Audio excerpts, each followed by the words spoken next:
strongest, he's the quickest, he's the best. Danger Mouse. Danger Mouse. Hello. Today I'm talking about Danger Mouse, created in 1981 by Cosgrove Hall Films, and would later be brought over to Nickelodeon sometime, around 1984, 1985, roughly, give or take. And it's a pretty good show. It's clever, it's funny, it's cute. It has a whole fucking irreverent, just jokey joke style of humor to its overall format. It's kind of like Fawlty Towers or Mr. Bean or whatever. And it has this really great art style. It's reminiscent of Monty Python's little sketch animations, but with a bit more of a budget, somewhat. Although the budget gets better as episodes go on over time, because they eventually struck a deal with Nickelodeon co-produced a later batch of the episodes in the series run, and it's a fucking fun time. I like it, I think it's charming, I think it's witty, I think it's clever. So let's introduce them, let's go. And the show is fucking wild. So right off the bat, the cast is charming as fuck. We have Danger Mouse, a clever and impressive agent of all time, but also a really big fucking goofy idiot, kind of an overconfident Daffy Duck type archetype. Along with that, we have Pinfall, who's this really well-meaning, really goofy, doofy kind of side character. He gets into trouble. He trips over himself. He's goofy. He likes custard. Colonel K, who's this really old man, remembers on forever, says danger is afoot, shows up for very convenient points within the plot itself, where he is on a fucking mirror or in a puddle on a screen or wherever. There's really one episode where he has any relevance to the plot in of itself, and it's where this is going to just stop a big evil villain plot or some shit. Can't fully remember the episode. It's been a good minute, honestly, but it's just a goofy episode. It's funny. I like it. Then we have the narrator. It's this overworked ITV employee, and it's always going on and on about show business, change the formula to really suit his own means, trying to make it more prestigious and more high art. He gets in arguments the main cast. He walks out. He's funny. He's witty. Really adds lots this overall fourth wall breaking, just very British sensibility, where the whole thing isn't taken too seriously, and it's there's kind of this underlying bit of cynicism within the comedy for a kid show. It's all very underhanded. Just who cares? Fucking, cause it's a show for kids, but it's done very clever and very well-timed way, where it's still it's so funny to watch, and it still isn't talking down to kids, which I appreciate.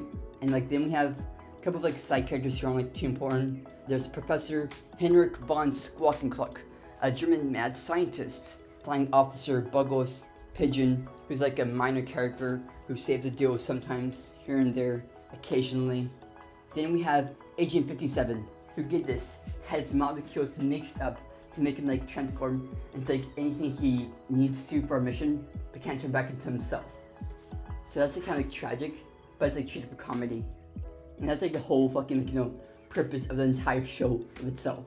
Taking seemingly very boring story plots, putting a British twist onto the story to make it clever and funny. For an 80s animated show, probably one of the best ever made. It's pretty clever and pretty fun to watch, personally speaking. And that's just from the good guys. Now the bad guys are a real treat. So we have the typical Dr. No, typical evil, make bad guy, ooh, and Baron Silas Greenback, an evil mad scientist that's connected to majority of the plots, evil plans Australia, or cover the world in custard.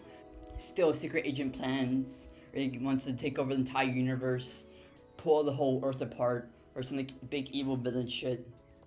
And then we have his henchman, who's really goofy Italian crow guy, who fucking just makes really bad jokes. He's a goofy, silly kind of archetype of the typical second command henchman character. You see them everywhere. They're in Marvel. They're in James Bond. They're all over the damn place.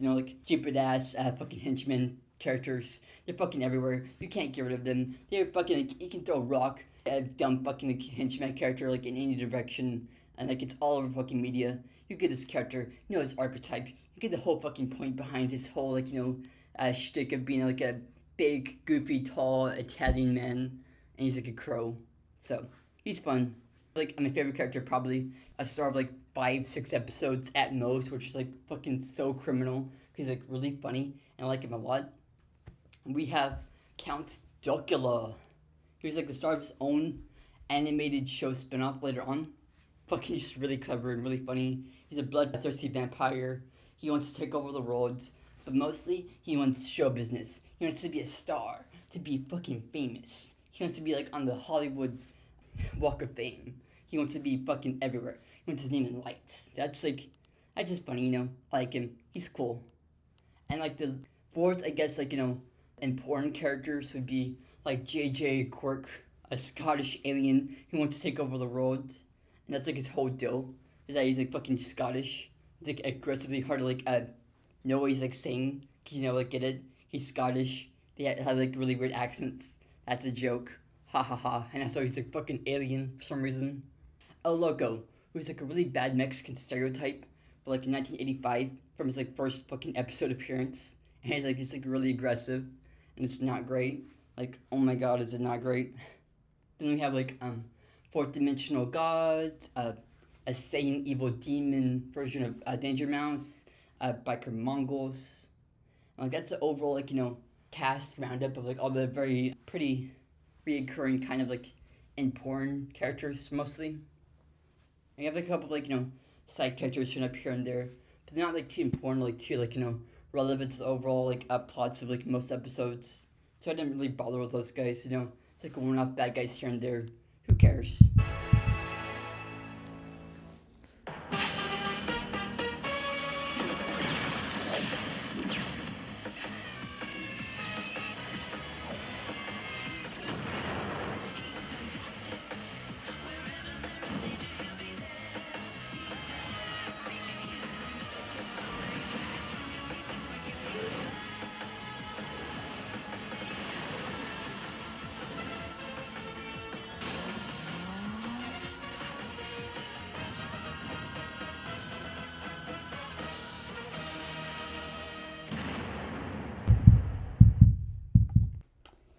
Alright, here the reboot came along, and it was pretty damn good. Like, the animation style is bouncy, there's lip sync finally, plus proper movement with character interactions. The whole series has this comic book style vibe to it, with like cartoon animals. It's pretty damn rad, you know. There's no like flashbacks anywhere around. It's like fucking much of like cartoon people, dogs, and like fucking like hamsters and shit.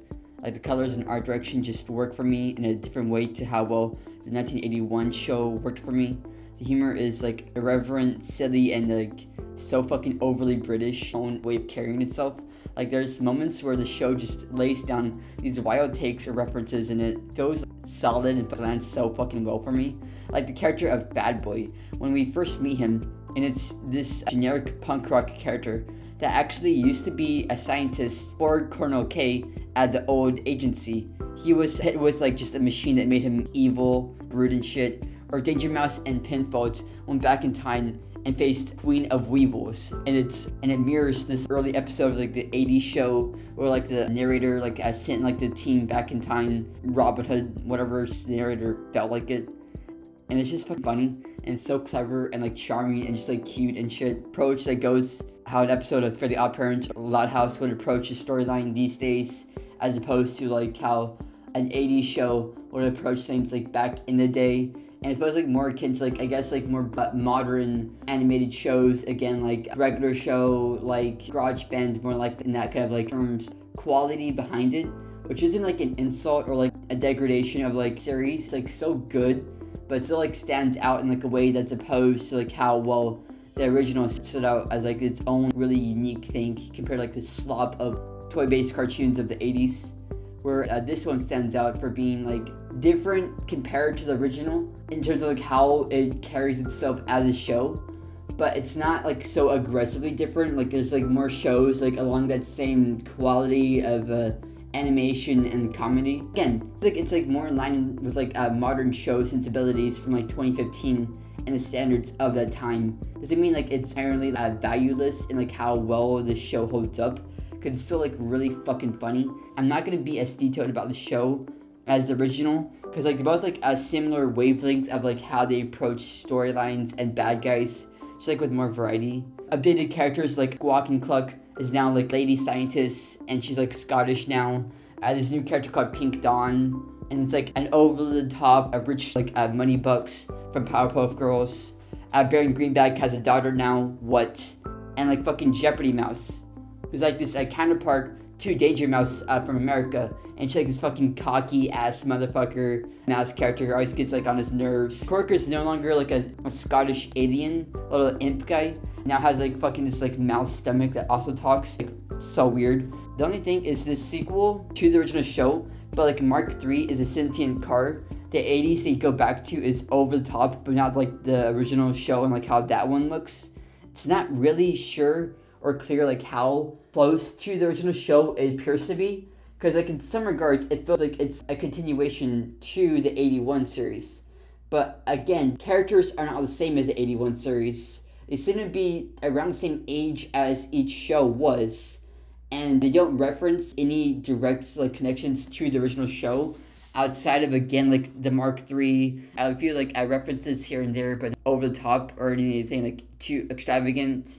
They don't mention anything from like the Count Duckula series or like its spinoff, and like again, it's like just really unclear if this is like reboot in full or like a sequel to the original. Because again, even like basic stuff like how the world looks and like how there's people in the original series, now there's like only animals in this one. So like what is that? You know, like is this like a sequel? Is it like a reboot? I'm gonna go with reboot, because again, like outside like Mark III showing up and like some characters having the same names, they're basically like new universes practically. With that out of the way, let's fucking get like further into like the fine details and points that I love about the series as its own thing, and not keep comparing it to like the original series. I don't like see like, oh, so another key aspect to the show is like the episode structure, where it's so lackadaisy and silly. Like the tone is just go with it. Like there's a mission or some plot to take on. The story's gonna follow mostly just like Pinfold and Danger Mouse, while highlighting the supporting cast, heroes and villains.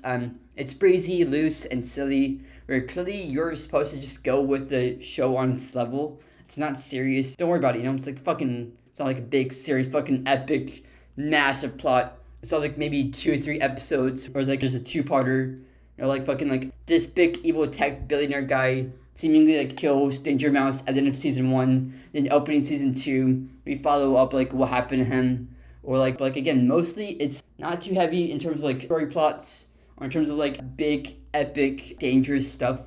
Like, you know, like Gravity Falls. This isn't like fucking like Owl House, you know? It's not like that, like intense. Just like minor things here and there. But mostly it's like episodic by and large. You know, like fucking just a goofy fun time. Just like go along with the show. Fuck it, you know? Whatever.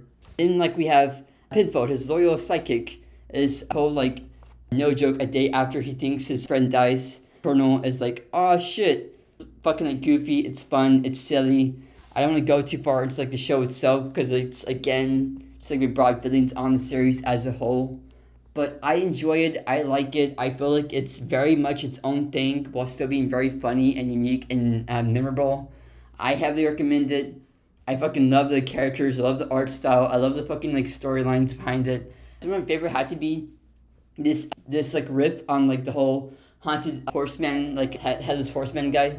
And it's fucking this like head like bouncing around trying to like scare the fucking like team. And they're like, I don't fucking care, shut up guy. And they keep fucking like getting like this alternate evil universe Pinfold, who's like Baron Pinfold. That's good shit. I love fucking like, again, the bad boy punk girl character. He's funny as hell. Villains like, you know, team up or like overlap each other in the plot. Those are fun episodes. Evil monkey guy who's like always making crazy shit, and who like in one episode takes him to this island of like a double-decker bus T-Rex. That's fucking like really cool. That's a fun visual. But it's a fun show, you know? I recommend it. It's a good time. It's breezy. It's fun. It has its own unique charm compared to like the original, but like it complements it as well in some regards. And like while not the most like outstanding show of the mid-2010s like era of animation, it's like still quality TV, and so like, you know, fun enough to watch. That I recommend it, you know? It's free to watch on Tubi season 2.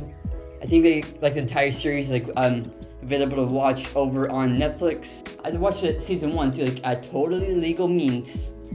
on a different website from Tubi. I didn't like illegally pirate the first season of like Danger Mouse 2015, so don't like, you know, don't come at me, fucking like FCC.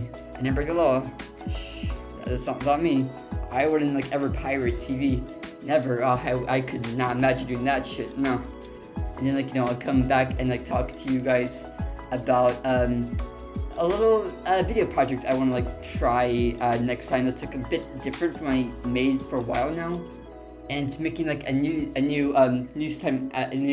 news time asshole episode about World War III. So yay! The end of civilization. How fun! How great! Oh boy! Your little games don't like your tilted stage. The role you made me play. Oh, the fool. No, I don't like you. I don't like your perfect crimes. How you laugh when you lie. You said the gun was mine. Is it cool? No, I don't like you. But I got smarter, I got harder in the nick of time. Honey, I rose up from the dead, I do it all the time. I got a list of names and yours is every on the line. Check it once, then check it twice. Oh, look what you made me do. Look what you made me do. Look what you just made me do. Look what you just made me do. Look what you made me do. Look what you made me do. Look what you just made me do. Look what you just made me do. I don't like your kingdom keys. They once belonged to me. You asked me for a place to sleep. Lock me out and threw a feast. The world moves on another day, another drama. But not for me, not for me. All I think about is karma. And then the world moves on, but one thing's for sure. I got mine, but you all got yours. But I got smarter, I got harder in the nick of time. Honey, I rose up from the dead, I do it all the time. I got a list of names and yours is in red underline. Check it once, then I check it twice. Oh no, look what you made me do. Look what you made me do. Look what you just made me do. Look what you just made me do. Look what you made me do. Look what you made me do. Look what you just made me do. Look what you just made me do. I don't trust nobody and nobody trusts me. I'll be the actress starring in your bad dreams. I don't trust nobody and nobody trusts me. I'll be the actress starring in your bad